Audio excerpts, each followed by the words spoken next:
After 4 months in treatments, after multiple ER visits, Amanda Fisher was saved by the grace of God and her treatment team, her friends, and her family. Here's Amanda with More Than What Meets the Eye.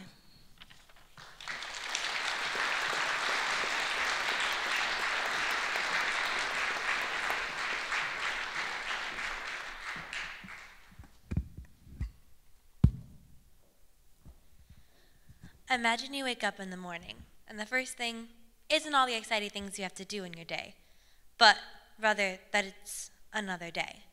You wake up, and you go stand in front of your full-length mirror, and you sit there for 10 minutes, naming everything you hate about your body, piece by piece, till you finally make your way over to your closet.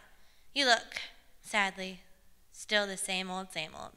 So you grab your old ragged sweatpants and your sweatshirt that you know your mom's going to comment on and hate, and you walk out to the kitchen. And you smell the eggs and bacon your mom's cooking for your dad. And for a minute, there's a smile on your face. It reminds me of your childhood, where you can remember being free and happy.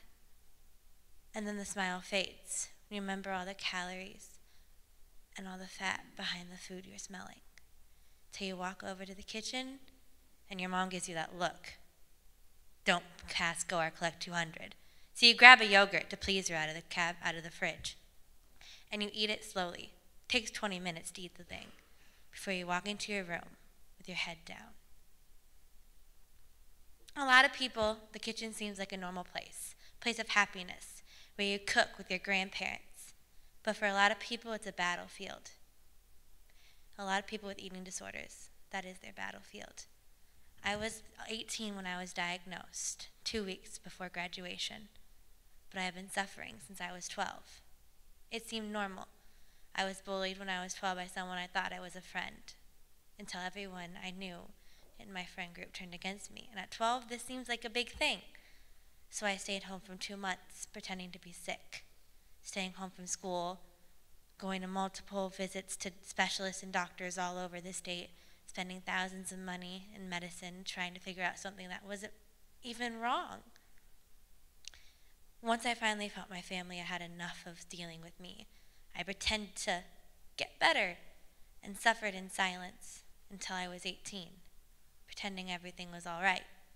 And at the time, everything felt like everything I was doing was normal, until my friend decided to turn against me, leaving notes in my locker and gum on my locker door handle that she had chewed up earlier that day, sending threatening text messages during church services. I ended up driving my eating disorder into overdrive until I didn't want to eat anything, and I was forced to drink water because I was too afraid to. After months and months of torture to my body, I went to a solo ensemble group practice. And when I got home later that night, I had realized it was 6 p.m. and I hadn't ate anything all day, and I drank 2 sips of water. I didn't feel anything. I didn't feel hungry or thirsty, and something felt wrong. Something inside my head told me that it's not okay. So I looked up symptoms and looked up eating disorders, and they matched me perfectly. So at 18, on a couch, crying, I called my mom and talked to her. She told me we'll talk about it when she gets home in a couple of hours. When we got home, she told me the next day we're seeing a doctor, and they took me to the ER. After going to an ER visit, we went to a specialist in Cedar Rapids. They spent 4 hours of poking and prodding at my brain and asking my mom and I questions, and falling asleep on my mom's lap because my eyes were too tired and my bones were too weak. I was then sent to Arizona on a vacation, trying to relax and see my family. But it got worse when I ended up being able to share the same size clothes as my 6th grade old cousin. So I came back, and 2 days later I was taken into the institution at the University of Iowa Hospitals and Clinic for treatment. It was the one day I can remember because I could see the smile on my mom's face as she wasn't afraid of her baby girl being dead when she walked home. Her sister being relieved that she could get help because she wanted so much to take the pain away from her little sister. Her best friend not worrying about her best friend not graduating college with her. During treatment for the 2 months, I was woken up every day at 6 a.m. to get weighed. before going in front of a meal where I was forced to eat everything on the plate, or sit with a nurse staring at her for hours and hours until the next meal, with nothing to do but sit and stare as the clock on the wall next to you ticked by. We went from group to group therapy, facing the worst fear, our eating disorder. After 2 months of this, I was placed into a care facility home right outside of the hospital for a partial program, Monday through Friday, 8 to 4 at the hospital. I stayed in a care facility that reminded me of American Horror Story. And after 2 more months of this, I was taken home. To me, one of the best days of my life, being in the car with my mom, with all my stuff in the back, finally able to sleep in my own bed again after 4 long months of hard treatment.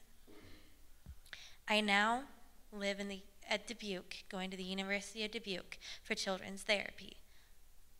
And then because of the help of the people and the raisedness and the awareness that was raised by my family and friends to help me, I'm here. But for many people, they don't know what an eating disorder is. And like was said earlier, 1 in 4 people have mental illnesses. And a lot of people don't realize that one of those 4 could be an eating disorder. And for many, it seems normal.